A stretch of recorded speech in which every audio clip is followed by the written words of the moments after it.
အဲ့ပါတပည့်ကြီးကြွကြတာပဲတမျိုးကြီးအဲ့ဒါကျွန်တော်အပေါ်လေးရှောက်အကုန်များနေတော့ကြီးအဲ့ဒါပြောကျွန်တော်အပေါ်ဘိုက်ယူထားပြီ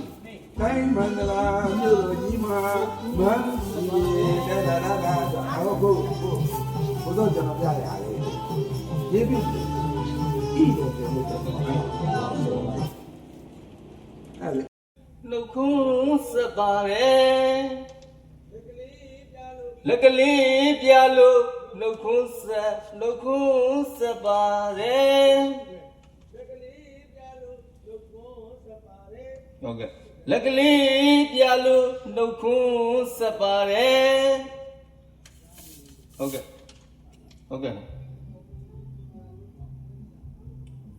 ဒါရင်အေးမြသေးတဲ့ချမ်းစိတ်လို့ရေလက်ကလေးပြလို့နှုတ်ခွန်းဆက်ပါတယ်မရဘူးလက်ကလေးပြလို့နှုတ်ခွန်းဆက်ပါတယ်ဟုတ်ကဲ့